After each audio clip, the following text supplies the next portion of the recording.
মূল বিষয় হচ্ছে সেটা হলো যে সেনাবাহিনীর জননিরাপত্তা বিভাগের এখানে দায়িত্বরত যে সচিব আছেন, উনি ওনাদের সাথে যে আসিফ এবং নাহিদ দুইজনের সাথে কথা বলেছেন।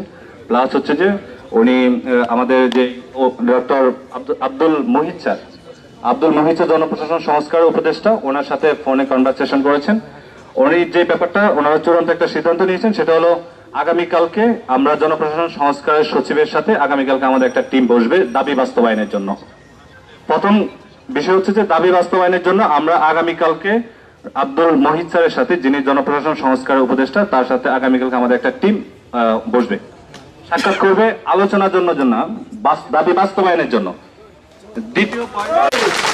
দ্বিতীয় বিষয় হচ্ছে সেটা হলো আমরা কালকে যে কার্যকরী আলোচনাটা করব দাবি বাস্তবায়নের জন্য, সেটারই একটা প্রতিবেদন 7 দিনের মধ্যে প্রকাশ করা হবে। হচ্ছে আমাদের উপদেষ্টা ডক্টর স্যার, উনি পরিপূর্ণভাবে সমর্থন জানিয়েছেন দাবির পক্ষে এবং তিনি যৌক্তিক বলেছেন। ইভেন আমাদের দায়িত্বটি, আমাদের দাবিটি খুব দ্রুত সময় বাস্তবায়ন হবে।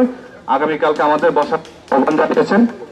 হ্যাঁ, এবং আমাদেরকে এতটুকু নিশ্চিত করেছেন, জনপ্রশাসন সংস্কারের প্রথম যে দায়িত্বটি হবে আগামীকালকে আমাদের ন্যূনতম 35 দাবি শর্ত সাপেক্ষে উন্মুক্ত, এই বিষয়টি সুরাহা করা।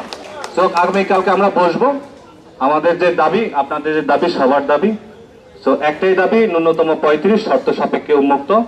এই বিষয়টি নিয়ে আগামীকালকে আমরা সবাই, আপনাদের পক্ষ থেকে আমাদের একটা প্রতিনিধি টিম, আপনারা যাদের